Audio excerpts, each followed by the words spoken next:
The rope hung perfectly still in the California dawn.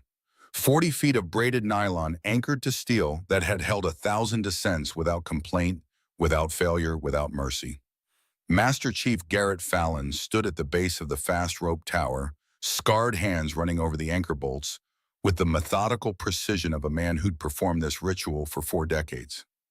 61 years old, gray buzz cut, catching the first light, a roadmap of combat scars visible beneath his rolled sleeves. 3 tours, 2 wars, 40 years of teaching young warriors that the difference between coming home and coming home in a box was often nothing more than proper equipment inspection. His fingers found the third bolt, stopped. The threading felt wrong, not loose enough to see, not tight enough to trust. Fallon's jaw tightened. Someone had been here. Someone who knew exactly how much to loosen without making it obvious. Someone who understood that a 40-foot fall onto concrete didn't leave room for second chances. He pulled his phone from his tactical pants pocket, thumb, finding the voice recorder without looking. 30 years of muscle memory. The red light blinked to life. This is Master Chief Garrett Fallon, service number 7034592, 0630 hours, Coronado Naval Special Warfare Facility, Fast Rope Tower Station 3. Anchor bolt, Charlie shows signs of tampering. Thread wear inconsistent with normal use. Recommend immediate. Talking to yourself, Master Chief. The voice came from behind, smooth, controlled. The kind of voice that gave orders and expected them followed without question. Fallon didn't turn immediately. Instead, he pressed the phone deeper into his pocket, let his finger slide to the side button. Lock screen. The recording would continue hidden, capturing everything. Only then did he turn. Staff Sergeant Blaine Mercer stood 15 feet away, hands loose at his sides, the relaxed posture of a predator that had already calculated the distance to its prey. 38 years old Marine Raider, the kind of build that came from a lifetime of turning pain into strength. His eyes were the coldest thing Fallon had seen since Fallujah, and he'd seen a lot in Fallujah. 10 feet behind Mercer, stepping from the shadows of the equipment shed, came Captain Donovan Hayes. 46 JAG officer dress uniform pressed so sharp it could draw blood. But it was his eyes that told the real story. Eyes that had spent 15 years learning how to make problems disappear into the bureaucratic machinery of military justice. Fallon's hand drifted toward his belt. Not for a weapon, for the truth. Just doing my job, Captain, same as always. Making sure the equipment that's supposed to keep people alive actually does its job. Hayes moved closer, his shoes clicking against the concrete with parade ground precision. Your job, Master Chief, was to oversee this program. Not to investigate it like some kind of internal affairs detective. Funny thing about oversight, sir, it's hard to oversee without actually looking. Mercer shifted his weight. The movement was subtle, but Fallon caught it. The shift of a fighter moving into range. The micro-adjustment that preceded violence. You should have stopped when I warned you, Garrett. Hayes's voice had lost its professional veneer. Now it was just naked threat. 6 months ago, I told you to leave the training methodology to the experts, to trust the process. The process? Fallon's laugh was sharp, humorless. I've documented 14 serious injuries in 18 months. 3 medical discharges, 1 attempted suicide. That's not a process, Captain. That's a body count. Combat training is dangerous. These men and women signed up knowing they signed up to be trained, not broken. Fallon's voice cut like a blade. There's a difference. I've spent 40 years teaching that difference, and you've spent the last 2 years erasing it. Mercer took a step forward. Just one. But it closed the distance from 15 feet to 12. Hayes held up a hand. Stop. Not yet. The evidence you think you've gathered, Hayes said, his voice dropping to barely above a whisper. The witness statements, the camera footage, the medical reports. None of it will see the light of day. You're a respected veteran, Garrett. Retiring with honors. Don't throw that away on a crusade that can't be won. Fallon felt the weight of the phone in his pocket. Felt the red light still blinking, still recording, still capturing every word of Hayes admitting to evidence suppression. I'm not the one who's going to lose this fight, Donovan. Something flickered across Hayes's face. Recognition, maybe. Or calculation. The look of a man who just realized his opponent had brought more to the table than expected. Blaine, Hayes said quietly. Make sure the Master Chief understands his position. Mercer moved. 4 decades of combat experience kicked in before conscious thought. Fallon pivoted, hands coming up in a defensive stance that had been drilled into muscle and bone through 1,000 training sessions, 100 real fights, and 2 wars that taught you that hesitation meant death. But Mercer was younger, faster, and he'd spent the last 12 years turning guilt into aggression, survivor's remorse into violence, the memory of dead Marines into a philosophy that said only the hardest survived. The first strike caught Fallon in the solar plexus. Professional, precise, designed to drive air from lungs and strength from limbs. Fallon absorbed it, countered with an elbow strike that would have shattered Mercer's jaw if it had connected. But it didn't connect. Mercer slipped. It drove a knee into Fallon's thigh, followed with a hand strike to the throat that Fallon barely blocked. 30 seconds of brutal close-quarters combat. The kind that didn't make it into training videos because it was too fast, too vicious, too real. Fallon landed 2 good hits. Mercer shrugged them off like rain. The younger man was winning. They both knew it. Hayes stood watching, his face impassive, his hands clasped behind his back, like he was observing a routine training exercise instead of witnessing attempted murder. While Fallon's attention was locked on Mercer's fists and feet and the incoming violence that demanded every scrap of focus just to survive, Hayes moved to the tower, pulled a small tool from his pocket. A specialized wrench, military issue, the kind used for anchor bolt maintenance. 20 seconds. That's all it took. 20 seconds to loosen the bolt that Fallon had been inspecting. 20 seconds to turn a safety concern into a death trap. 20 seconds to commit murder with plausible deniability. Mercer landed a hit to Fallon's temple. The world tilted. Fallon's guard dropped for just a fraction of a second. It was enough. Mercer's hands closed on Fallon's shoulders, spun him, drove him backward toward the tower. Climb, Hayes said. Not loud, not shouted, just a quiet command that carried the weight of 15 years of making people do things they didn't want to do. Fallon's back hit the rope. His hands found it automatically, muscle memory, stronger than conscious thought. Climb, Master Chief. Show us that famous SEAL training. Show us how a 61-year-old warrior handles a simple, fast rope descent. The trap was obvious now, crystal clear in its brutal simplicity. Climb. The bolt fails. 40-foot fall. Another training accident. Another tragic loss. Another old warrior who should have retired when he had the chance. Fallon's fingers tightened on the rope. In his pocket, the phone kept recording. He had 2 choices. Refuse and Mercer would throw him from the platform anyway. At least this way he controlled the ascent, controlled the positioning, controlled the fall. Maybe. Fallon began to climb, hand over hand, the rope rough against palms that had gripped 1,000 ropes before this one. 20 feet, 25, 30. Each pull of his arms measured controlled buying time to think, to plan, to find any possible way out of the box they'd built around him. Hayes and Mercer stood at the base watching, waiting. 35 feet. Fallon's hand reached the platform. His weight shifted, transferred from rope to metal grating. That's when he felt it. The vibration through the steel, the subtle wrongness of metal under stress it wasn't designed to handle. The anchor bolt Hayes had loosened was holding. Barely. Fallon had maybe 10 seconds before physics and mathematics and Hayes' sabotage combined to send him plummeting. He looked down, saw Hayes' cold smile, saw Mercer's dead eyes, saw the equipment shed 20 feet to the left with its maintenance ladder and its flat roof and its possible salvation. 10 seconds became 8. Fallon grabbed the rope with both hands, pulled hard, felt the bolt shift. 7 seconds. He swung, put his weight into it, turned the death trap into a pendulum, used Hayes' own weapon against him. 5 seconds. The arc carried him toward the shed. Not close enough, not quite. 3 seconds. The bolt gave way with a metallic shriek that echoed across the entire facility. 2 seconds. Fallon released the rope, threw himself toward the shed roof with every ounce of strength in his 61-year-old frame. 1 second. His hands caught the edge of the corrugated metal. His body slammed into the side of the shed with a sound like a car crash. Something in his back screamed. His grip started to slip. 0. The rope whipped past him, anchor bolt, and all crashed into the concrete below with the finality of a gravestone. Fallon hung from the shed roof, fingers white-knuckled on metal legs dangling 25 feet above ground.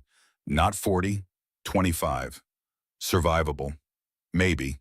His back was already going numb. Not good. Very not good. Below, Hayes was saying something to Mercer, too quiet to hear. The phone in Fallon's pocket was still recording, but it wouldn't catch whispers from this distance. Fallon's grip failed. The fall took forever and no time at all. 25 feet of free fall with nothing but hard California ground waiting at the end. He tried to tuck, tried to roll, tried to do any of the 1,000 things he'd trained for, taught to others, drilled until they became automatic. His body didn't respond. The numbness in his back had spread, stealing control, stealing movement, stealing everything but the terrible clarity of knowing exactly what was about to happen. Impact. The world exploded into white pain and darkness and the coppery taste of blood. Somewhere far away, Hayes was shouting, calling for help, calling for medics, playing the role of concerned officer, witnessing a tragic accident. Somewhere closer, Mercer was standing over him, face expressionless, waiting to see if the problem would solve itself or if they'd need to find another way. And somewhere in Fallon's pocket, the phone kept recording. The last thing Garrett Fallon thought before unconsciousness claimed him was simple, clear, and absolutely certain.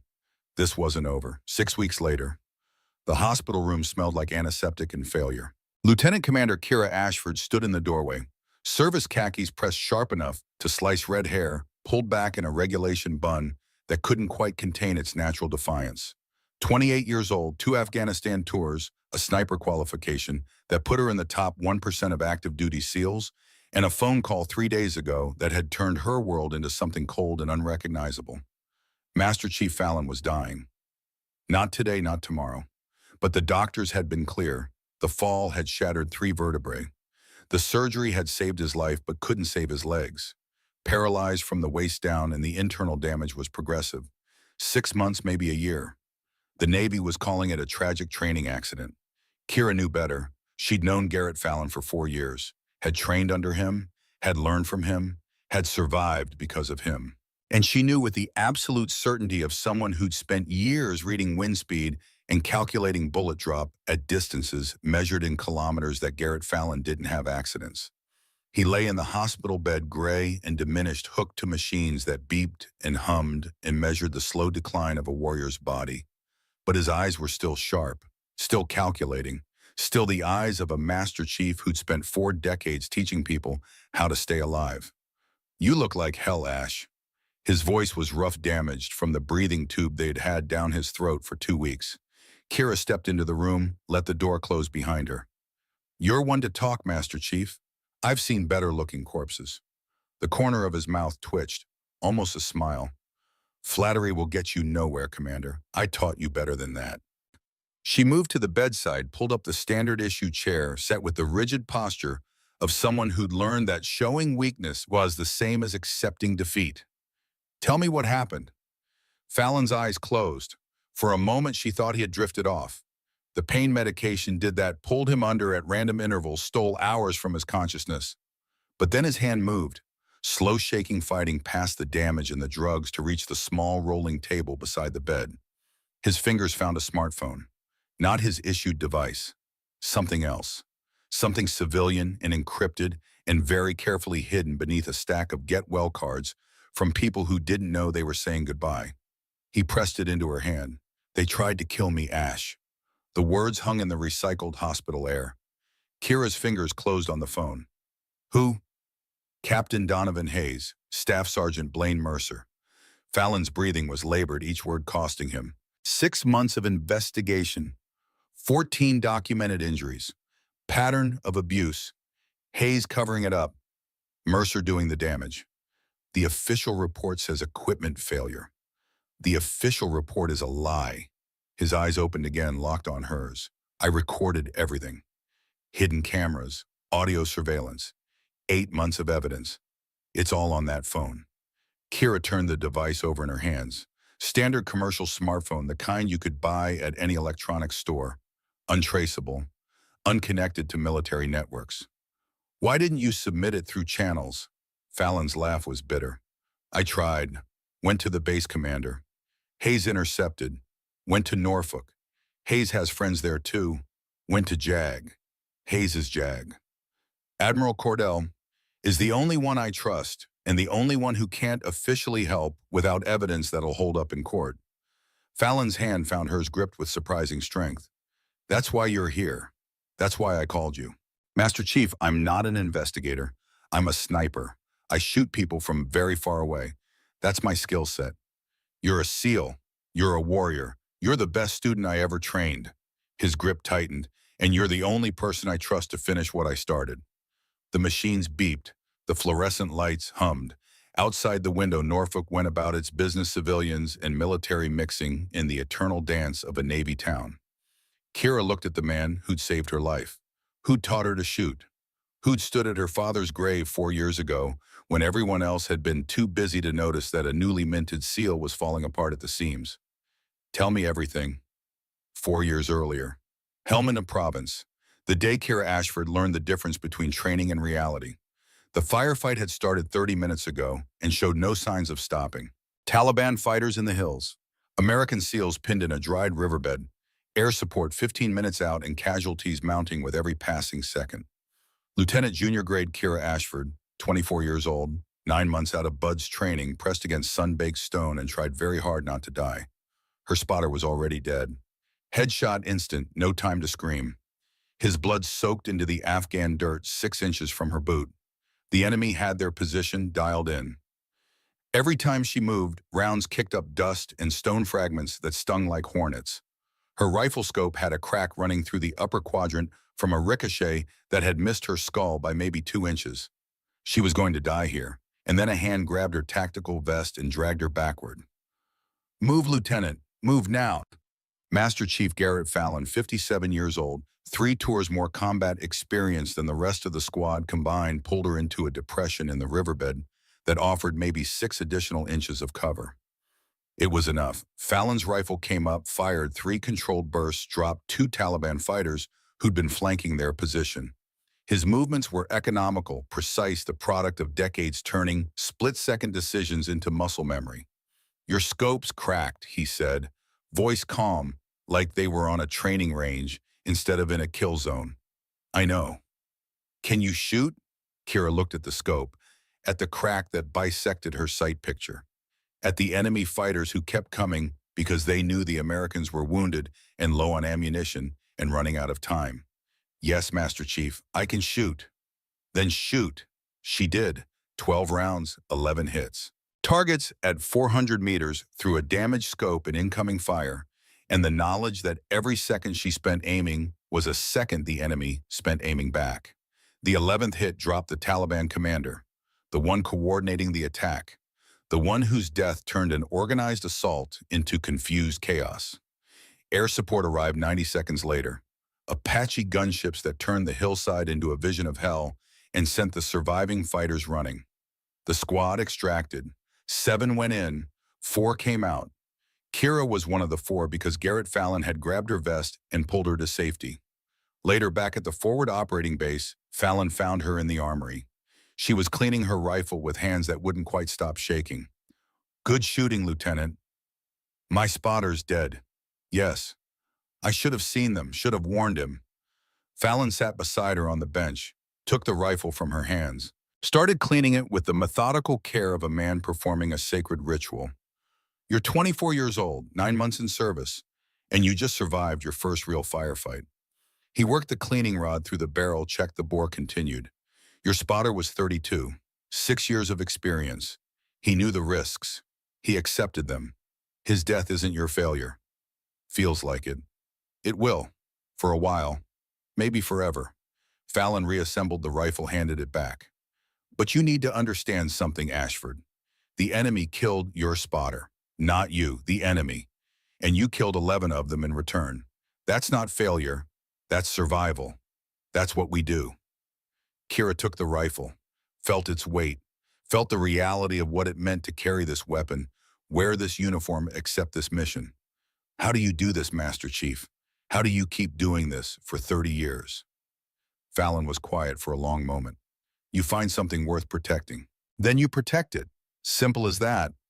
What do you protect? He looked at her then, really looked, saw past the rank and the uniform and the carefully maintained professional distance.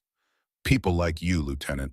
Warriors who still ask questions, who still give a damn about doing things right instead of just doing things.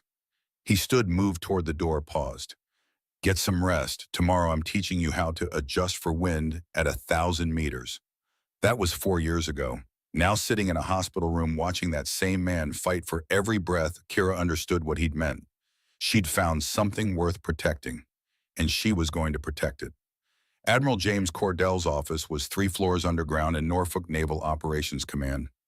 No windows, no natural light, just the steady hum of climate control and the weight of classified decisions pressing down from above. Kira sat across the desk from a man who'd spent 30 years making calls that kept nations stable and warriors alive. Master Chief Fallon sent you, Cordell said. Not a question. Yes, sir. Showed you the evidence. Yes, sir. And now you want to finish his investigation. Kira met his eyes. No, sir.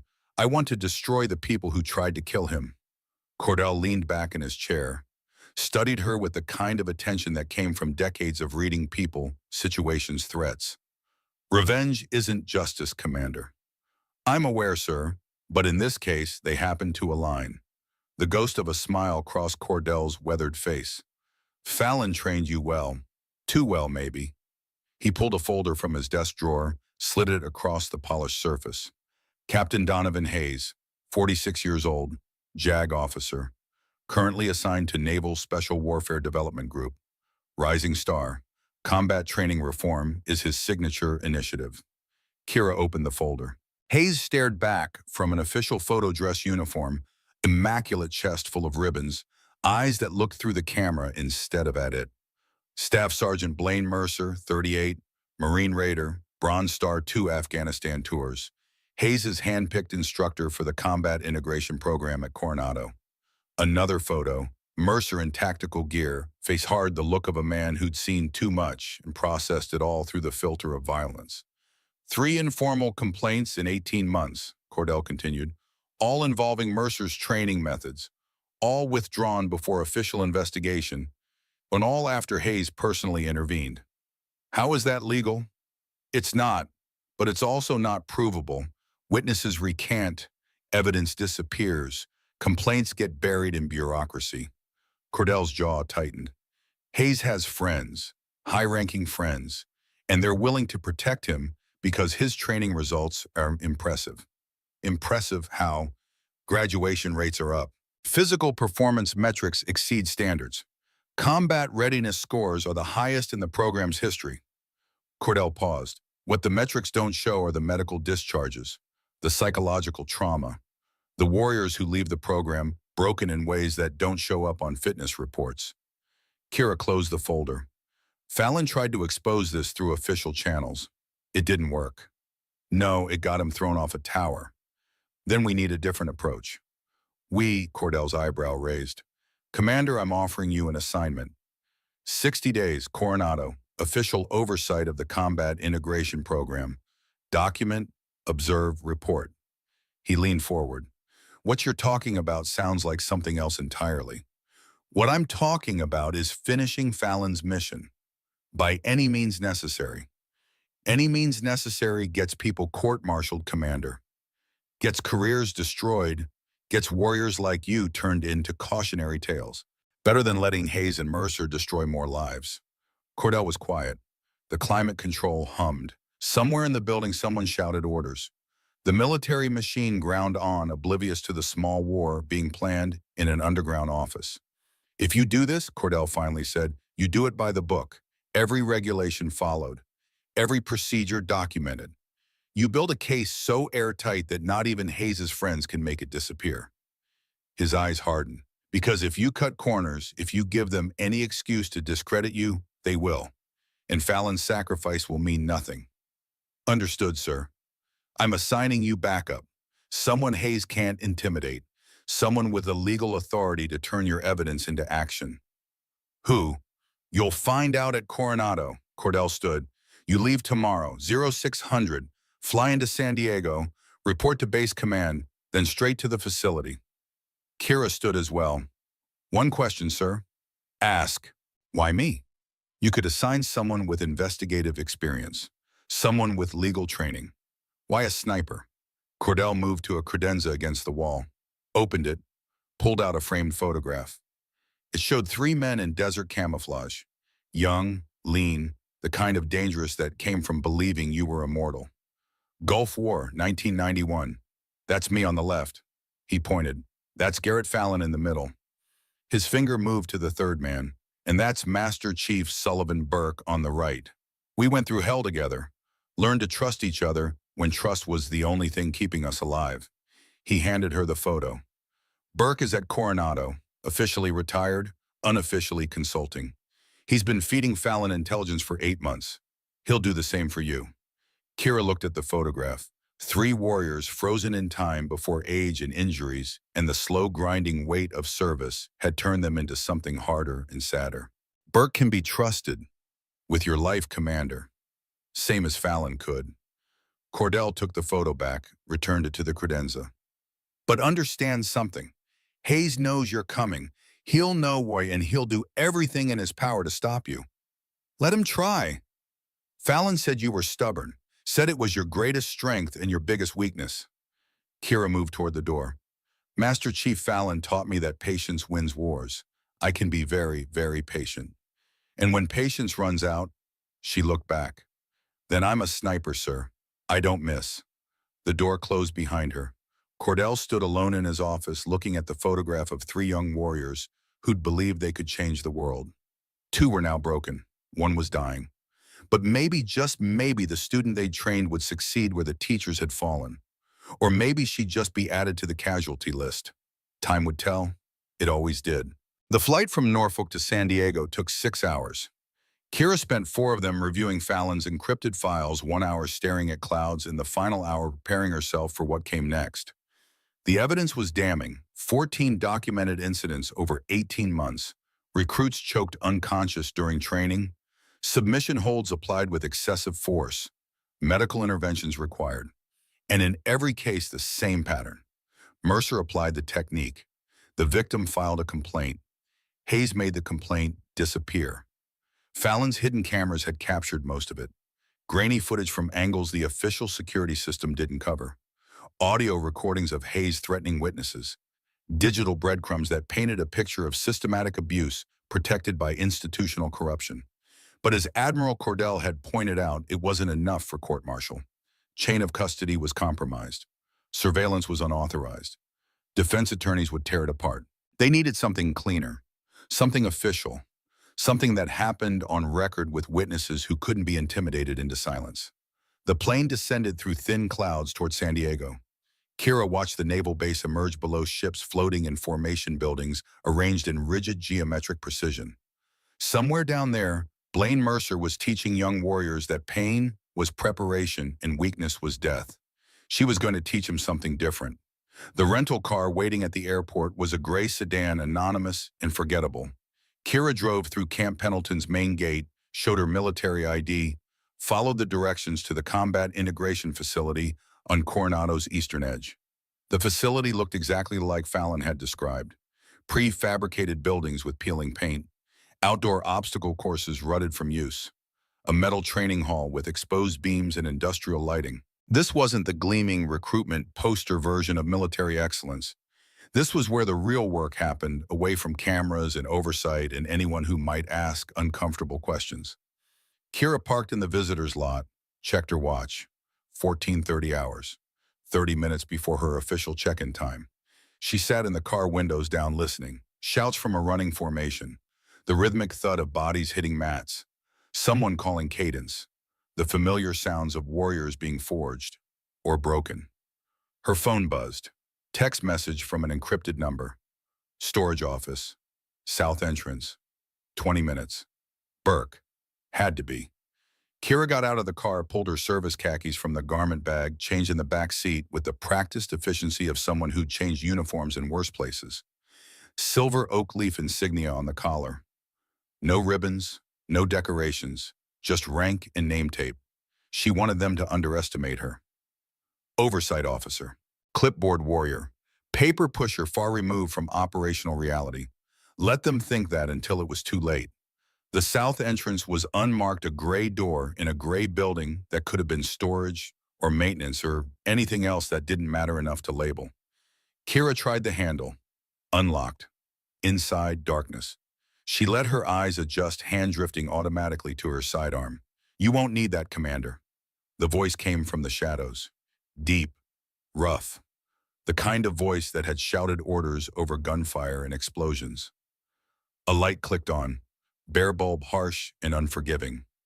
Command Master Chief Sullivan Burke stood in the center of a small office. 60 years old, silver hair, buzzed military short face like weathered leather. His hands showed the scars of a lifetime gripping rifles and climbing ropes and doing the hard physical work that turned civilians into warriors. Master Chief Burke, Kira extended her hand. Burke's grip was iron. Fallon said you'd come, said you were too stubborn to let this go. He was right. Burke released her hand, moved to a desk covered in papers and equipment. I've been watching this facility for 8 months, feeding Fallon intelligence, documenting everything I could without blowing my cover. He pulled a hard drive from a drawer, connected it to a laptop. This is everything, every incident, every complaint, every time Hayes made evidence disappear. The screen flickered to life, split-screen footage from multiple angles. Mercer demonstrating a rear naked choke on a young corporal. The technique, perfect. The release, immediate. Then a second clip, same technique, different recruit, but this time Mercer's forearms stayed locked across the throat after the tap. 4 seconds. 6. 8. The recruit's face going purple, hands clawing desperately. Mercer finally released. The recruit collapsed, gasping. That was 6 months ago, Burke said. The kid filed a complaint. 24 hours later, Hayes showed up at his quarters. 48 hours after that, the complaint was withdrawn. Where's the recruit now? Medical discharge, psychological trauma. He's back in Iowa trying to figure out how to live with what happened to him. Kira watched the footage loop, watched Mercer's face. No emotion, no hesitation, just cold calculation and controlled violence. Why does he do it? Burke switched to another file. Audio recording, 2 voices, Hayes and Mercer conversation from 3 months ago. Hayes's voice came through the speakers. The program needs results, Blaine. Graduation rates, performance metrics, proof that aggressive training produces superior warriors. Mercer responded. Some of them break. Then they weren't strong enough. That's the point. We filter out weakness before it gets people killed in combat. Master Chief Fallon says we're filtering out good warriors. Says we're creating trauma, not readiness. A long pause. Then Hayes, colder now. Fallon is old school. He doesn't understand modern warfare. Doesn't understand that the enemy we face now requires warriors who've been pushed past every limit. And if he keeps investigating, another pause. Longer this time. Then we'll handle it. Same way we've handled every other obstacle. The recording ended. Kira felt ice form in her chest. That was 3 months before they pushed him off the tower. Premeditation, Burke confirmed, but it's not admissible. Unauthorized recording. Defense will argue chain of custody, illegal surveillance, fruit of the poisonous tree. Then we make them do it again, on official record, with witnesses who can't be intimidated. Burke studied her. You're talking about setting a trap. I'm talking about giving Mercer enough rope to hang himself and making sure Hayes is standing right next to him when it happens. That's dangerous. For you. Mercer is a trained killer. If you get in that cage with him, I've been in cages with trained killers before, Master Chief. I survived. Afghanistan was different. That was war. This is a training facility on American soil. The rules are different. The rules, Kira said quietly, are what got Fallon thrown off a tower. I'm done playing by rules that only protect the guilty. Burke was quiet for a moment. Then he nodded slowly. Fallon said you reminded him of himself at your age. Too brave for your own good. Too stubborn to know when to quit. Is that a compliment or a warning? Both. Burke shut down the laptop, unplugged the hard drive, handed it to her. Everything's encrypted. Password is Trident 227. That was Fallon's Bud's class number. Kira took the drive, slipped it into her pocket. What's my next move? Official check-in, base command, then the facility. Meet Mercer, Let him see you. Let him think you're just another oversight officer going through the motions. And Hayes, he already knows you're here, already knows who you are, already knows that Fallon trained you. Burke's expression hardened. He'll try to neutralize you before you become a threat. Intimidation first, then isolation, then elimination. Let him try. Kira, Burke used her first name, dropped the rank, spoke to her not as a master chief to a lieutenant commander, but as one warrior to another. Hayes has ended careers, destroyed reputations, made people disappear into bureaucratic black holes. He's protected by officers who believe his training philosophy works. Taking him down means taking on everyone who's invested in keeping him successful. Then I'll take them all down. Burke almost smiled. Yeah, Fallon said you'd say that too. The main training hall was exactly what Kira expected. Concrete floors, training mats sectioned into zones, free weights, heavy bags, the smell of sweat and rubber and athletic tape, the smell of every military gym she'd ever been in, 30 personnel scattered across various stations, most focused on their exercises. But attention shifted the moment she walked through the door. Conversations didn't stop. They just got quieter, more careful.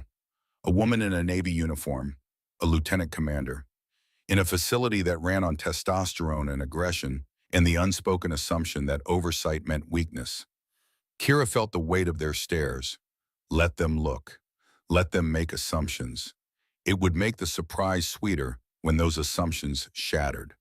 3 instructors stood near the center mat, all men, all with the relaxed confidence of people who own their environment. The one in the middle turned as she approached. Blaine Mercer. The photographs hadn't captured it. The cold calculation in his eyes. The coiled violence just beneath the surface. The sense that he was constantly measuring, assessing, deciding how much force would be required to solve whatever problem you presented. Staff Sergeant Mercer. Kira stopped 3 paces away. Professional distance. Didn't extend her hand. Commander Ashford. His voice was smooth, controlled. Welcome to Coronado. We received word you'd be joining us for oversight rotation. Compliance and protocol review. 60-day assignment. Right, compliance. The word carried just enough emphasis to make it clear what he thought of compliance. We run a tight program here, ma'am. High intensity, high standards. The kind of training that produces operators who don't break under pressure. I'm familiar with high-intensity training, Staff Sergeant. I went through Beau DS, same as you. One of the other instructors made a sound that might have been a cough. Mercer's smile didn't quite reach his eyes. Of course, ma'am, no disrespect intended. He gestured around the facility. Just want to make sure you understand what you're walking into. This isn't a classroom environment. Good, I prefer the field. A flicker of something crossed Mercer's face. Surprise, maybe, or recalculation. I'll need access to all session logs, Kira continued, equipment maintenance records, incident reports for the last 12 months. That can be arranged. Corporal Wade will get you set up in the admin office. He gestured to a young man hovering near the edge of the conversation. Anything else you need, just ask. We're here to support your mission. The emphasis on those last 3 words was subtle but deliberate, a challenge wrapped in professional courtesy. My mission is simple, Staff Sergeant. Ensure all training protocols meet Navy regulations. That personnel safety remains a priority. She met his gaze, held it. I'm sure that aligns perfectly with your own objectives. Absolutely, Commander. Good. Then we'll get along fine. She turned toward Corporal Wade, but not before catching the look that passed between Mercer and the other instructors. Silent communication. Assessment. The kind of look that said they just identified a problem and were calculating solutions. Let them calculate. She'd been a problem before. Being underestimated was an advantage she'd learned to weaponize. Corporal Ethan Wade led her to a cramped office barely large enough for a desk and filing cabinet. 24 years old, nervous energy that spoke of someone carrying weight they couldn't put down. The files are in the system, ma'am. Digital access. I'll get you login credentials. He pulled out a notepad, started writing, then stopped. Looked at her. Looked away. Something on your mind, Corporal. Wade's hand tightened on the pen. Ma'am, is this conversation private? Every instinct Kira had developed through 4 years of combat operations went on alert. It can be. Wade closed the office door, lowered his voice to barely above a whisper. I heard you were coming. Heard you were here because of Master Chief Fallon.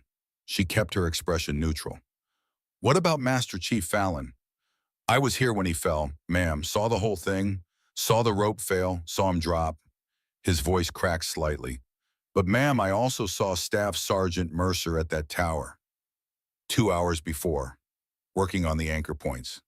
The air in the small office suddenly felt thin. Did you report that? Yes, ma'am. Filed a statement with the base safety officer. Wade's hands were shaking now. 3 days later, Captain Hayes showed up at my quarters. Told me I must have been mistaken. That Mercer was just doing routine safety checks. Said if I kept pushing a false narrative, it would ruin my career. Make people think I couldn't handle pressure. Kira leaned forward slightly. What did you do? I backed off, withdrew my statement, said I misunderstood what I saw. He finally met her eyes and she saw shame there, and fear, and something harder underneath. I've regretted it every day since, because Master Chief Fallon was trying to help us, trying to fix this place, and I let him get hurt because I was scared. Corporal Wade, I need you to understand something. Kira kept her voice level, professional. If you're willing to testify to what you just told me, if you're willing to go on record, I can protect you. But it has to be official. It has to be documented. I know, ma'am. That's why I'm telling you now. He straightened slightly. I've got 6 years in the Corps. I love being a Marine. But not like this. Not with someone like Mercer making us all look bad. Is there anyone else? Anyone else who might be willing to talk? Yes, ma'am. 3 others that I know of. But they're scared. Scared of retaliation. Scared of getting blacklisted. Scared of what Hayes will do if they speak up. Kira pulled out a card with her contact information. Get me names, quietly, no official approach yet. Just names of people who might talk if they knew they had protection. Wade took the card like it was a live grenade. Ma'am, if they find out I talked to you, then we make sure they don't find out until it's too late to matter. She stood. And Corporal, watch your back. If they moved against Fallon, they won't hesitate with you. After Wade left, Kira sat alone in the cramped office processing. So it wasn't paranoia, wasn't grief making her see conspiracies where only accidents existed. Mercer had been at that tower, had been tampering with equipment, and when someone tried to report it, Hayes had shut it down with threats and intimidation. Her phone buzzed. Encrypted message from Fallon. How's California? She typed back. Warm, hostile, target-rich environment. His response came immediately. Good. Remember what I taught you. Patience, patience, and breathing. Can't make the shot if you're not breathing. She smiled despite herself. Even paralyzed in a hospital bed 3,000 miles away, he was still teaching. I won't let you down. I know. That's why I called you. The message thread went quiet. Kira pulled out the hard drive Burke had given her, connected it to her laptop, entered the password. Files opened. Hundreds of them. Incident reports, medical records, audio recordings, video footage. 8 months of Fallon's investigation compressed into digital evidence. She began reviewing, building mental timelines, connecting patterns, identifying witnesses. This was sniper work. Different tools, same methodology. Observe, calculate, wait for the perfect moment, then take the shot that ended it. The advanced conditioning session started at 1900 hours. Voluntary attendance, which meant the true believers and the ones too scared to refuse. Kira arrived 15 minutes early. Civilian workout gear, hair in a ponytail, no rank insignia. Just another body on the mats. Burke had warned her, the night sessions were different. This was where Mercer showed his real face, where the performance stopped and the brutality began. She positioned herself near the back of the group. 15 recruits, 3 instructors, and Mercer running the show. Tonight we work on combat stress conditioning, Mercer announced. His voice carried across the hall without amplification. Command presence built over years of making people do things they didn't want to do. You'll work in pairs. One applies submission holds. The other defends and signals tap out. The goal is to simulate oxygen deprivation without actual danger. Standard training protocol, by the book. Nothing Kira couldn't find in any combative's manual. However, Mercer's tone shifted. Combat doesn't follow protocols. The enemy doesn't release when you tap. They choke you until you're unconscious or dead. So we need to prepare you for that reality. There it was, the justification. The twisted logic that turned training into trauma. Mercer demonstrated with a volunteer, a young corporal who'd clearly done this before. Rear naked choke, perfect technique, an immediate release on tap. Then the pairs started working. For the first 30 minutes, it was professional, controlled. Technique applied signal, given release executed. Kira watched Mercer move between pairs, offering corrections, adjusting positioning, playing the role of expert instructor. Then she saw it. A pair in the corner. The defender tapped. Clear signal. But the attacker held the choke for an extra 3 seconds. The defender's face went from red to purple before release finally came. Mercer had been standing right there, had seen it, had said nothing. The defender gasped for air hands at his throat. Good, Mercer told the attacker. That's realistic stress. That's what combat feels like. The session continued, and the holds got longer, the releases slower, the line between training and abuse blurring with each passing minute. Kira's hands clenched into fists. Every instinct screamed to intervene, to stop this, to put Mercer on the mat and show him what real combat felt like. But that wasn't the mission. The mission was documentation, evidence, building a case. Her phone was recording. Audio quality would be poor from this distance, but it would capture something. At 2000 hours, Mercer called a break. Most of the group collapsed onto benches, exhausted and shaken. Mercer's attention turned to Kira. Commander Ashford, didn't expect to see you at voluntary training. Just observing, Staff Sergeant, part of my oversight duties. How are we doing meeting your standards? It was a challenge, subtle but unmistakable. Your technique is sound, instruction is clear. She kept her voice neutral. Though I noticed some holds exceeded recommended duration. Combat scenarios are unpredictable, ma'am. We train for unpredictability. There's a difference between unpredictable and unsafe. Something flickered in Mercer's eyes. Master Chief Fallon used to say the same thing. He had concerns about our methods. The temperature in the room seemed to drop 10 degrees. Master Chief Fallon, Kira said carefully, believed in doing things right, not just hard. And where did that belief get him? The question hung in the air like a knife. Kira smiled, cold, sharp. The smile of someone who'd killed at 1,000 meters and slept fine afterward. It got him 40 years of honorable service and the respect of every warrior he trained. Where will your beliefs get you, Staff Sergeant? Mercer's jaw tightened. For a moment, the mask slipped. Kira saw the violence underneath, the barely controlled rage. The man who'd pushed Fallon off a tower and slept fine afterward.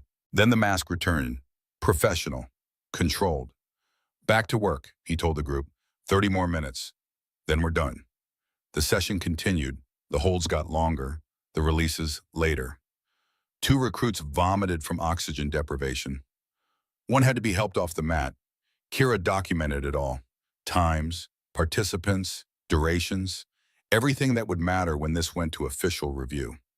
At 21:30, the session finally ended. Recruits filtered out, exhausted and damaged in ways that wouldn't show up on medical reports. Mercer approached Kira as she packed her phone. Thoughts, Commander? I think you're walking a very thin line between training and abuse. I think you're judging methods you don't understand. I understand perfectly, Staff Sergeant. I understand that you're using combat realism as justification for violating safety protocols. I understand that you're creating trauma and calling it preparation. She met his eyes. And I understand that Master Chief Fallon tried to stop you. We both know how that ended. Mercer stepped closer, not quite threatening, not quite professional. Accidents happen, Commander. Training is dangerous. Even experienced warriors can fall. It was a threat, veiled but unmistakable. Kira didn't step back, didn't flinch, just smiled that cold sniper smile. Yes, accidents happen, but I'm very, very careful, Staff Sergeant. I don't have accidents. She walked past him out of the training hall into the California night. Behind her, she felt his stare like a target laser on her back. Good, let him watch, let him worry, let him make the mistake of thinking she was a threat he could eliminate. Predators got sloppy when they felt threatened, and sloppy predators were easier to kill. The hotel room was standard military temporary lodging. Bed, desk, chair, window overlooking the parking lot. Kira sat at the desk, laptop open, reviewing footage from the night session. Her phone lay beside the computer, encrypted messaging app open. A message from Burke appeared. "You okay?" She typed back. "Fine. Got footage of extended holds. Multiple witnesses. Not what I asked." Kira paused, considered. Typed, "He threatened me," veiled reference to Fallon's accident. Expected. "He's establishing dominance. Trying to scare you off. Didn't work." No, I didn't think it would. She was about to respond when another message came through. Different number, also encrypted. Lieutenant Commander Ashford. "This is Rachel Brennan, JAG. Admiral Cordell said you might need legal support." Kira sat up straighter, typed secure to talk. "Give me 5 minutes." Exactly 5 minutes later, her phone rang. Kira answered. "Commander Ashford?" "Lieutenant Brennan, I'm assigned to Coronado as Assistant Staff Judge Advocate." The voice was crisp, professional, female. "Admiral Cordell briefed me on your mission, asked me to provide legal guidance. What's your connection to this case?" A pause, then quieter. "Captain Hayes filed sexual harassment charges against me 2 years ago. False charges. I filed a counter-complaint. Mine disappeared. His went forward. I nearly lost my commission." Kira felt pieces clicking into place. He's done this before. For 15 years, to anyone who threatens his authority or questions his methods. He's mastered the art of weaponizing military justice against his enemies. "Why are you telling me this?" "Because I've been waiting 2 years for someone to build a real case against him. Someone he can't intimidate. Someone with the operational credibility to challenge his training philosophy." Brennan's voice hardened. "Admiral Cordell says you're that someone. What do you need from me?" "Evidence that'll hold up in court-martial. Documented violations with clear chain of custody. Witnesses who will testify on record. An incident so egregious that even Hayes' supporters can't defend it." "I'm working on it." "Work faster. Hayes knows you're here. He's already moving to neutralize you. I've heard rumors of transfer orders being drafted. Fitness reports being questioned. He's building a case to have you removed before you become a real threat." Kira's hand tightened on the phone. "How long do I have?" 2 weeks, maybe 3. Then he'll have enough bureaucratic ammunition to end your assignment. Then I'll make sure I don't need 3 weeks. Commander, rushing this is dangerous. If you move before the case is solid, Master Chief Fallon spent 8 months building a case. It got him thrown off a tower. I'm not spending 8 months. Kira stood paced to the window. "I'm going to force Mercer's hand, make him show his true face on official record. And I'm going to do it in a way Hayes can't bury." Brennan was quiet for a moment. "You're talking about baiting him, putting yourself at risk." "I'm talking about finishing what Fallon started. That could get you killed. Then it'll be a combat death. I can live with that." Kira paused. "Can you be ready? When the evidence comes, can you move fast enough to stop Hayes from burying it?" "If it's solid, yes. If it's documented with multiple witnesses and clear protocol violations, I can file charges within hours." "Good, because when I move, Hayes won't have time to react. It'll be over before he knows it started." "How?" "I'm going to request a formal combat readiness evaluation. Official demonstration with JAG observers and command presence. Mercer will perform perfectly until I give him a reason not to." "You're going to provoke him." "I'm going to put him in a position where his ego and his pattern override his discipline. And when he crosses the line, every camera in that facility will be recording." Brennan exhaled slowly. "That's either brilliant or suicidal." "Snipers don't believe in suicide missions, Lieutenant. We believe in patience, imperfect shots. And if you miss, then I adjust and fire again. But I won't need to. Fallon trained me too well." After the call ended, Kira returned to her laptop, opened a new document, started drafting the formal request for combat readiness evaluation. She needed official observers, command presence, multiple witnesses, a situation where Mercer couldn't claim missed signals or training chaos. She needed the perfect shot. Her phone buzzed. Message from Fallon. "I'm proud of you, Ash." She smiled despite the weight pressing down on her shoulders. Haven't done anything yet. You're still standing. Still fighting? That's everything. She looked at the message for a long moment, then typed, I'm going to finish this. For you. For Wade. For everyone he hurt. I know. Just remember what I taught you. Patience, breathing. The shot doesn't matter if you're not breathing. Kira closed her eyes, took a deep breath, let it out slowly. When she opened them, her hands were steady. She finished the evaluation request, sent it through official channels, CC'd Base Command JAG and Admiral Cordell. The trap was set. Now she just had to survive long enough to spring it. The official notification arrived 48 hours after Kira submitted her request. Base Commander Walsh approved the combat readiness evaluation for Friday, 1600 hours. 4 days away. 4 days to prepare. 4 days for Hayes to plan his countermove. 4 days for Mercer to sharpen his edge. Kira spent the first day documenting. She attended every training session, took meticulous notes, photographed equipment, recorded timestamps. Building a pattern. Establishing baseline behavior. Mercer ran his sessions with textbook precision. Every technique demonstrated perfectly. Every release immediate. Every safety protocol followed to the letter. He knew she was watching. Knew she was building a case. So he gave her nothing. But Kira had been a sniper long enough to know that perfect performance was its own kind of tell. Nobody was perfect all the time. The fact that Mercer could maintain this level of control meant he was capable of choosing when to drop it, which meant the violence she'd witnessed in the night session wasn't loss of control. It was deliberate choice. That night's secure video call with Fallon. His hospital room looked the same. Gray walls, medical equipment, the slow, steady beep of monitors measuring a body's decline. But Fallon's eyes were sharp. How's the preparation? Mercer's performing perfectly. Every session by the book. Every protocol followed.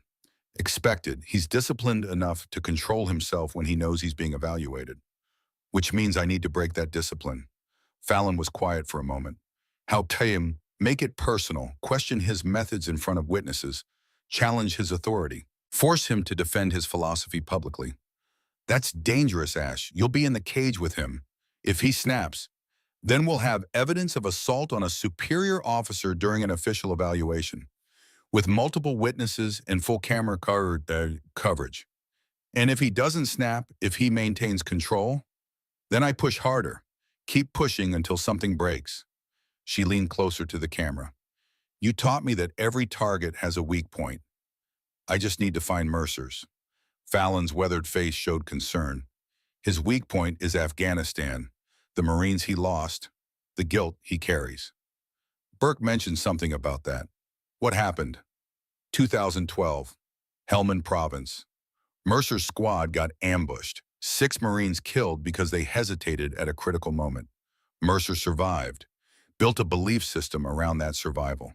If his men had been harder, more aggressive, more willing to cross lines, they'd still be alive. Hayes exploited that guilt. Worse, Hayes validated it, turned Mercer's trauma into a training philosophy, convinced him that breaking recruits was the same as preparing them. Fallon's hands clenched. Mercer genuinely believes he's saving lives. That makes him more dangerous than simple sadism. True believers don't stop when threatened. They double down. Kira processed that.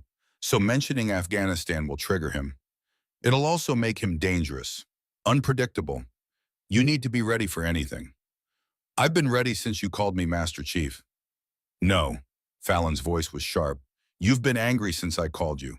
Anger isn't readiness. Anger gets snipers killed because it makes them rush the shot. She wanted to argue, wanted to tell him she was perfectly controlled. But he'd trained her too well, knew her too completely. You're right, I'm angry. Good, use it, but don't let it use you. He shifted in the bed, grimaced. Remember the Helmand firefight when your spotter died? Every day. You were angry then too, wanted to shoot every target you could find, wanted revenge for a good man dying. You made me wait, made me breathe, made me find the right target instead of just any target. And when you finally took the shot, Kira smiled despite herself. Taliban commander, 400 meters, through a cracked scope, one shot, mission complete. Because you waited for the right moment. because you controlled your breathing, because you let anger fuel precision instead of rushing chaos. Fallon leaned forward. Friday isn't different. Same principles, same discipline. Except in Hellman, I had a rifle. At Coronado, I'll be on the mat with a man who wants to hurt me. No. At Coronado, you'll be a SEAL commander executing a tactical operation against a hostile target. The tools are different. The mission is the same. After the call ended, Kira sat in darkness thinking about what Fallon had said. He was right. She'd been treating this like revenge instead of operations, personal instead of professional. Time to change that. She opened her laptop, created a tactical operations plan, just like she would for any mission. Objective force Mercer to commit assault on record during official evaluation. Method psychological provocation targeting his Afghanistan trauma and training philosophy. Success criteria. Submission hold applied beyond regulation, time with multiple witnesses. Contingencies. Medical support on standby. Burke monitoring camera feeds.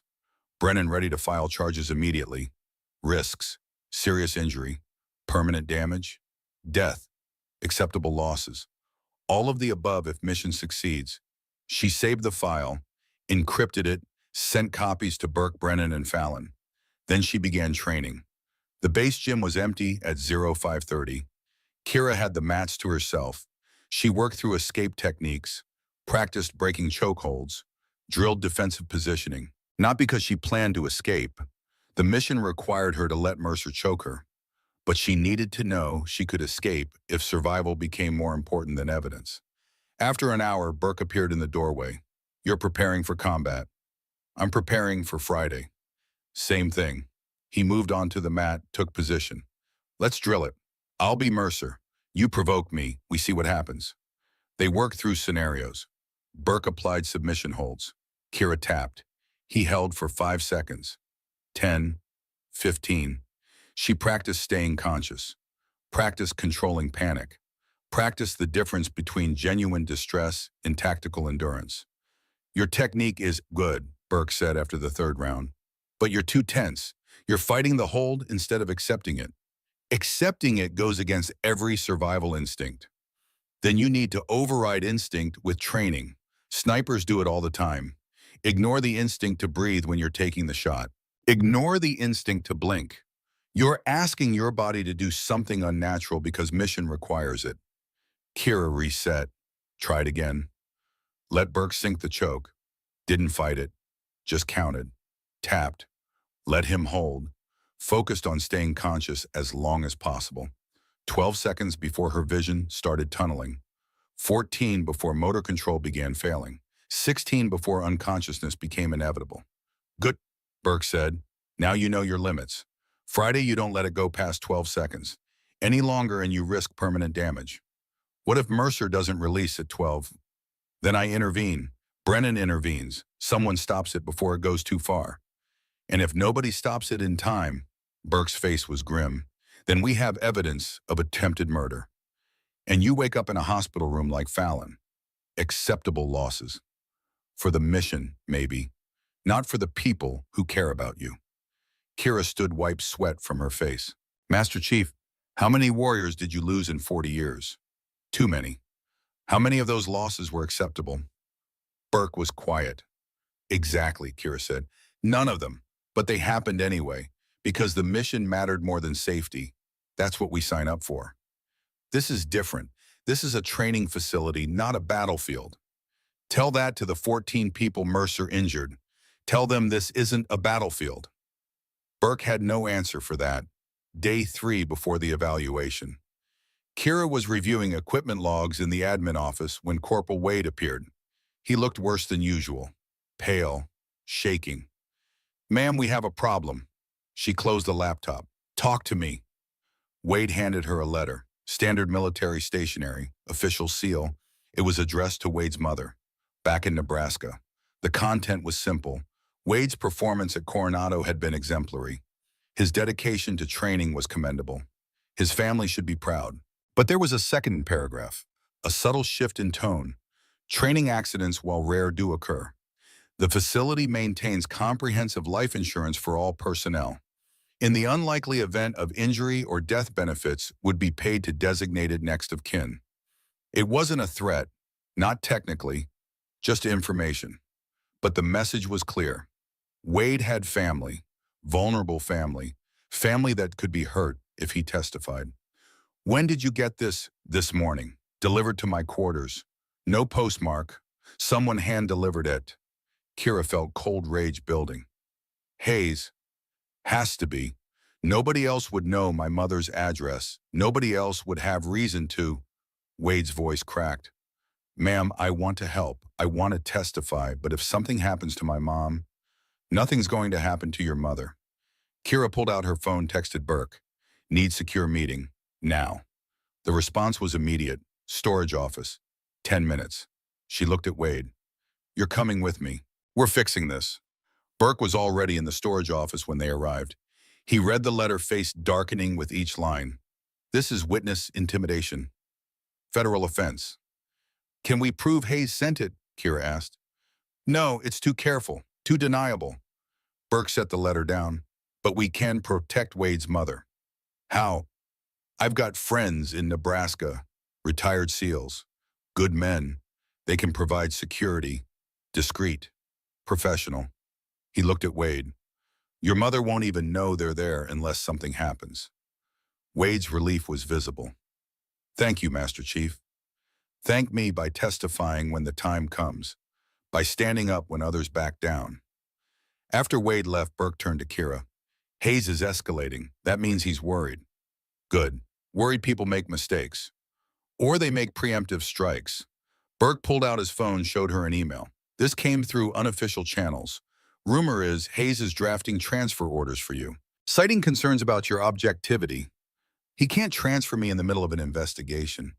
He can if he convinces base command you're compromised, says you're too close to Fallon, too emotionally invested, unable to provide objective oversight.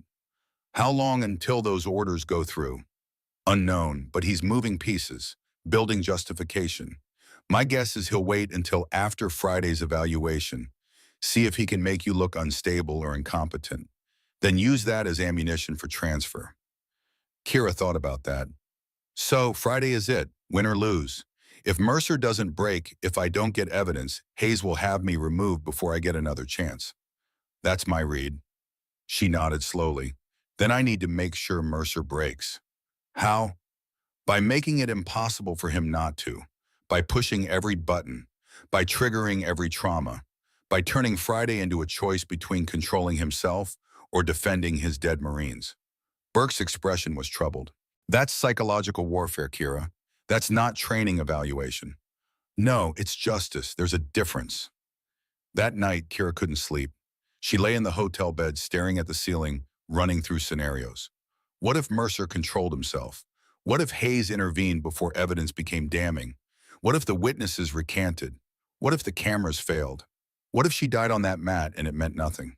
Her phone buzzed. Message from Fallon. Can't sleep. She typed back. How did you know?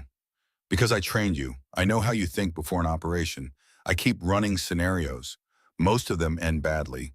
Most scenarios do. That's why we plan for contingencies. What if we fail?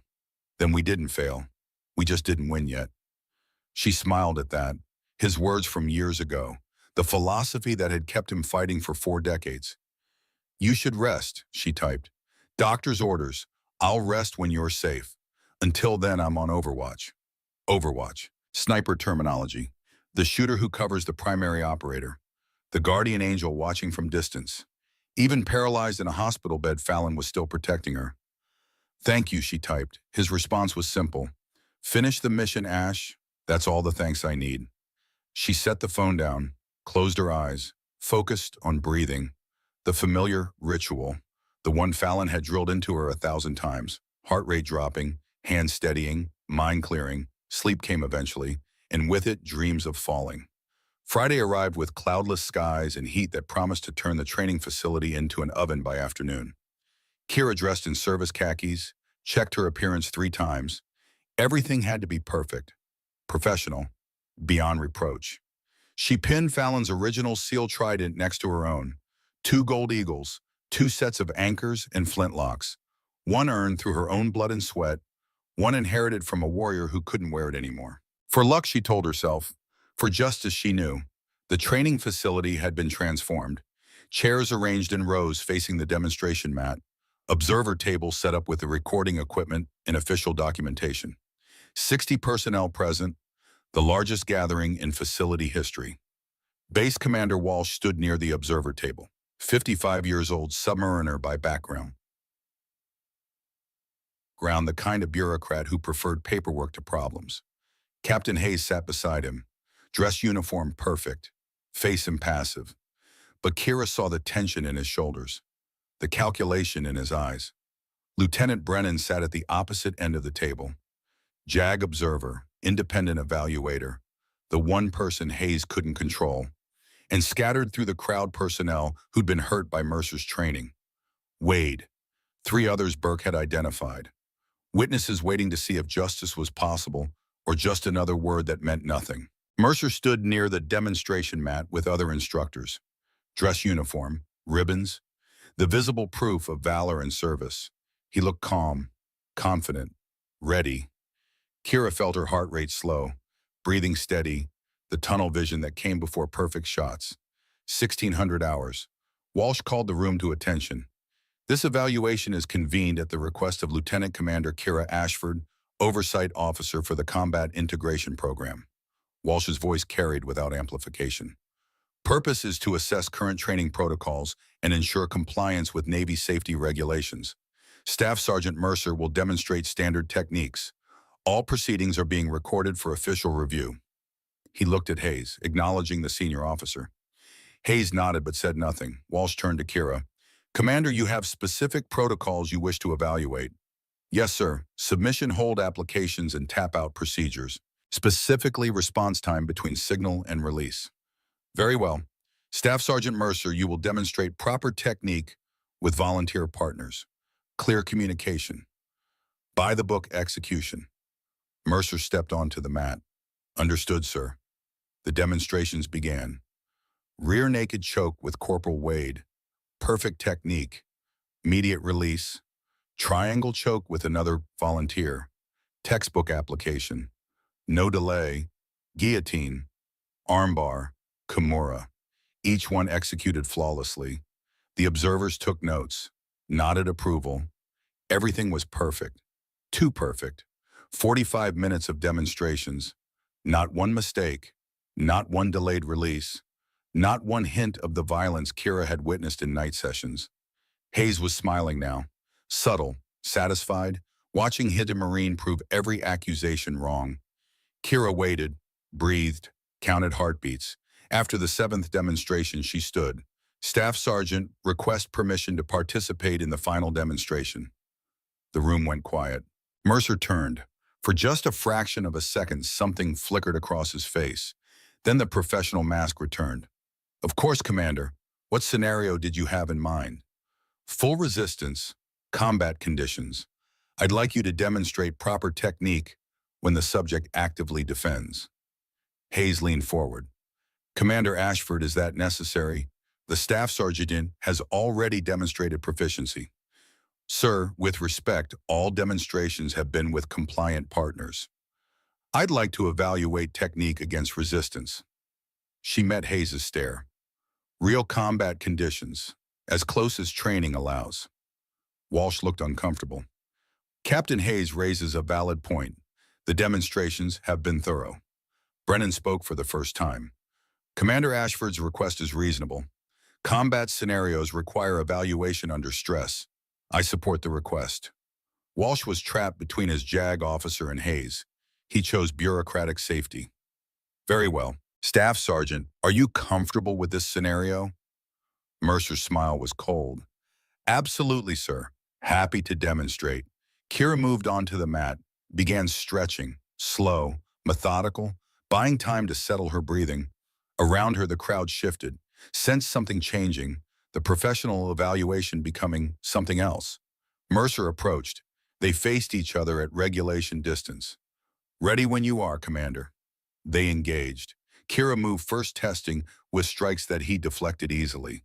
30 seconds of technical sparring. Professional, controlled.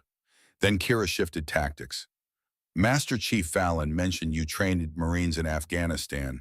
How many did you lose? Mercer's guard tightened. That's not relevant to this demonstration. I think it's very relevant. I think your entire training philosophy comes from losing men you couldn't save. His jaw clenched. You don't know what you're talking about. 6 Marines, Helmand Province, 2012, killed because they hesitated.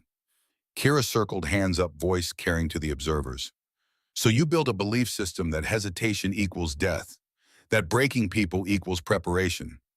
Mercer shot in for a takedown, harder than necessary, more aggressive than the previous demonstrations. Kira sprawled, defended, but he'd committed his full weight. They crashed to the mat. He worked toward back control, professional technique, but his breathing was harder now, control slipping. Is this how you trained them? Kira kept talking, even as he positioned for the choke. The Marines who filed complaints, the ones Hayes made disappear. Mercer's forearm locked across her throat. Tap out, Commander. This is your last warning. Is that what you told Master Chief Fallon before you pushed him off the tower? The choke tightened. Hard. Fast. The professional technique replaced by something raw. Kira tapped his wrist. Once. Clear signal. He held. She counted. 1, 2, 3. Tapped again. Emergency double tap. The universal signal for release immediately. 4, 5, 6. Round them, voices starting. Wade somewhere in the crowd counting loudly. Others joining in. 7, 8. Kira's vision started narrowing. The familiar tunnel. Oxygen deprivation taking hold. 9, 10. Brennan's voice cut through. Staff Sergeant Mercer released now. 11. Kira's hands found Mercer's forearm. Not to tap, to grip, to hold on, to stay conscious just a few more seconds. 12. Her vision was gray at the edges, motor control failing. Staff Sergeant release immediately or I'm filing assault charges. Mercer finally released. Kira collapsed forward, gasping. Throat on fire, vision swimming. But conscious, still conscious. Around her, Kay. Multiple people shouting, Walsh on his feet, Hayes trying to control the narrative. Burke appeared from somewhere, helped her sit up. Breathe, Kira. Slow breaths. You're okay.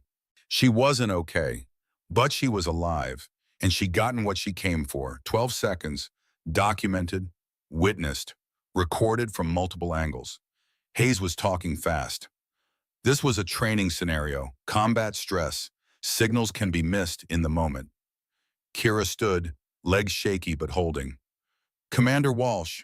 Her voice was hoarse but clear. Request one more demonstration. Commander Ashford, you are injured. I'm operational, sir. She looked directly at Mercer. And I want to give the staff sergeant every opportunity to prove that was an accident, that his technique is controlled. The trap within the trap. Refuse, and he admitted he couldn't control himself. Accept, and he'd have to do it again. Under even more scrutiny. Mercer's face was flushed. Control cracking. Unless, Kira said softly, you can't handle the pressure. His pride overrode his caution. I can demonstrate all day, Commander. Hayes was on his feet. Commander Walsh, this is becoming inappropriate. Walsh held up a hand. One more engagement. Final demonstration, then we conclude the evaluation. They reset, squared off. Kira didn't wait this time. Did you hesitate, Blaine, when you pushed Master Chief Fallon? Or was that as easy as choking recruits? Mercer's face went white with rage. I didn't want to hurt him. The words exploded out before he could stop them. The room froze. Mercer realized what he'd said, tried to backtrack. I meant I would never. You just admitted to hurting him. Brennan was on her feet. Staff Sergeant Mercer, you just confessed to assault on a superior officer. Hayes lunged from his seat. Blaine, shut up. But the dam had broken. He was going to destroy everything. Mercer's voice cracked. The program, the training, the only way to make sure Marines don't die like mine did. Captain Hayes said if Fallon filed his report, we'd both go to prison. That we had to stop him. So you tampered with the tower equipment. Kira's voice was quiet now, precise. The voice of someone stating facts for the record. I loosened the bolt, just enough. I thought, Mercer's hands were shaking. I thought it would delay him, make him reconsider. I didn't think he'd actually climb. But he did climb and you pushed him. Tears now, actual tears on Mercer's face. Hayes said we didn't have a choice, said it was him or us, said sometimes you have to make hard calls to protect the mission. Burke appeared with a laptop, connected it to the display screens. The footage began playing. First clip, tonight's demonstration, 12 seconds from first tap to release. Crystal clear. Second clip, Kira's night session, 14 seconds. Same pattern. Then older footage, 6 previous incidents, different victims, same technique. And finally the tower footage. Hayes and Mercer at the anchor point. 2 hours before Fallon fell. Audio played through the speakers. Mercer's voice, what if he testifies? What if he has evidence? Hayes, then we make sure he can't testify. Sound of tools on metal. Hayes loosening the bolt. Hayes, when he climbs, you push him. Make it look accidental. The room erupted, but Kira only watched Hayes. His face had gone gray. All the confidence, all the control, gone. Walsh's voice cut through the chaos. Security placed Captain Hayes and Staff Sergeant Mercer under arrest. Hayes found his voice. You can't prove intent. That footage is inadmissible. Unauthorized surveillance. This isn't a court-martial, Captain. Brennan moved around the table. This is administrative review. And 60 witnesses just watched you on screen and admitting to attempted murder. I want my attorney. You'll get one after you're processed. Security personnel moved in. Hayes fought briefly, then sagged. Mercer didn't fight. Just stood there, tears streaming the weight of what he'd done, finally breaking through the justifications. I'm sorry, he whispered, to no one, to everyone. I just wanted to save them. I just wanted to make sure no more Marines died. Burke approached him, spoke quietly. The Marines you lost in Helmand, they didn't die because they weren't hard enough. They died because war is random and brutal and doesn't care how tough you are. You didn't fail them. You served us, and then you let guilt turn you into something they wouldn't recognize.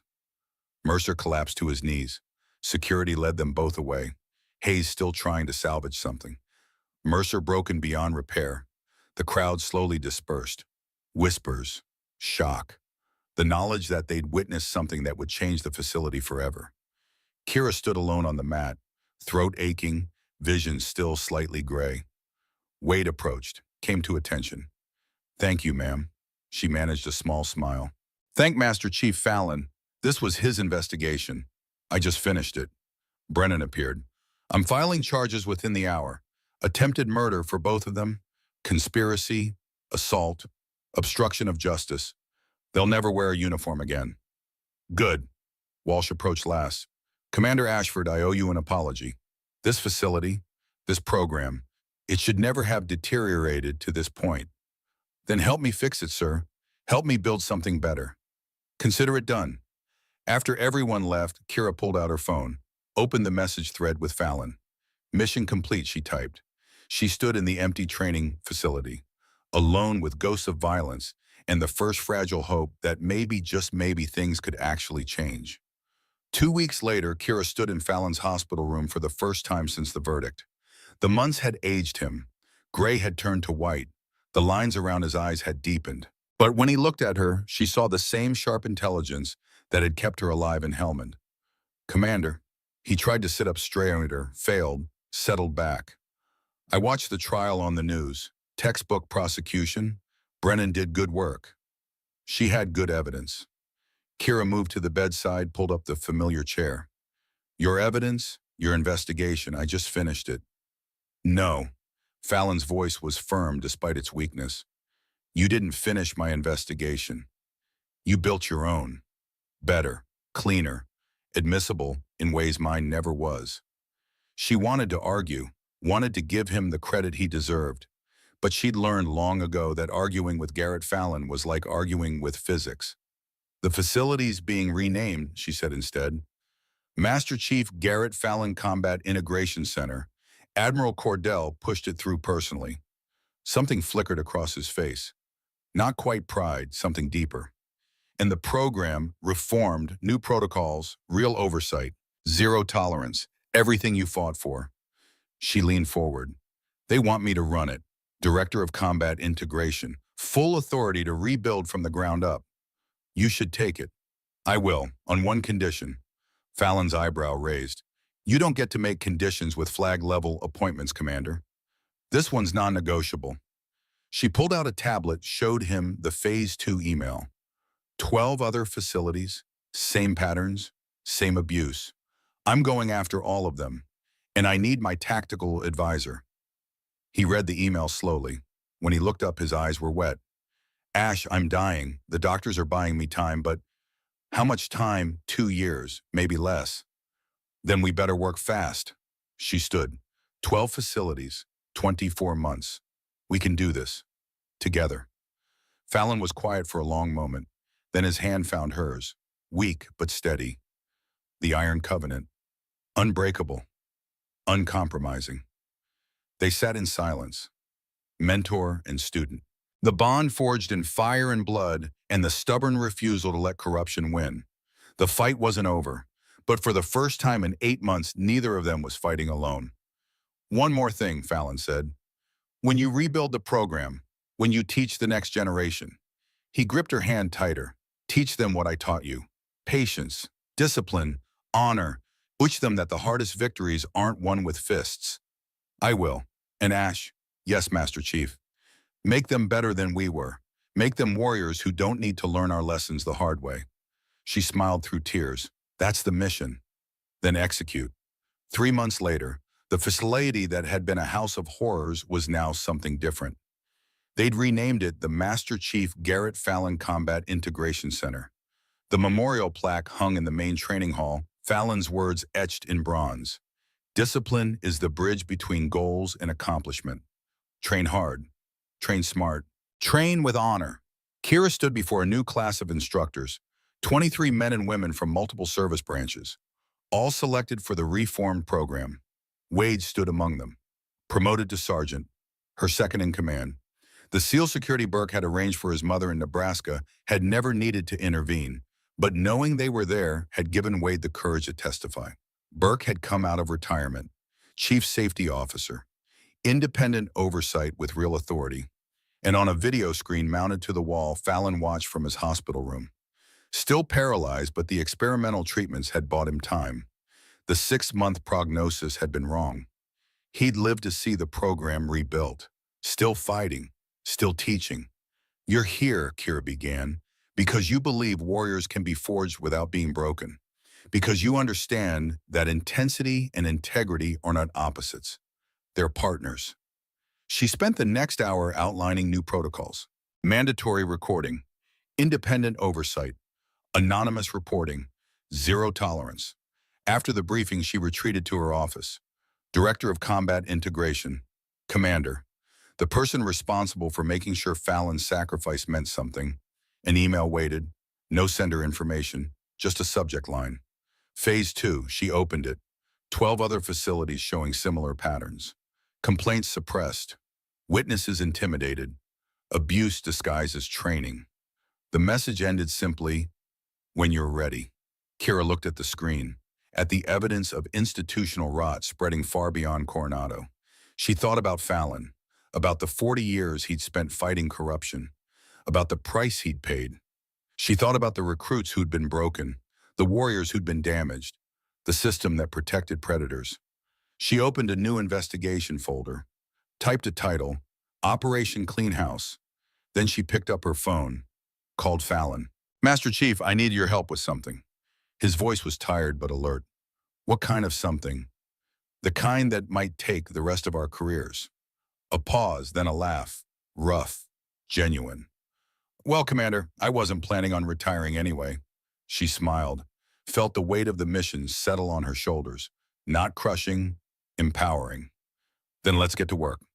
Outside her window, the California sun beat down on training fields where warriors learned to be hard and honorable, where discipline bridged the gap between who they were and who they could become, where one woman with a sniper's patience and a warrior's heart had proven that sometimes the hardest shots weren't taken from 1,000 meters away. Sometimes they were taken standing on a mat, staring into the eyes of corruption and refusing to blink until justice was served. The fight wasn't over. It was just beginning.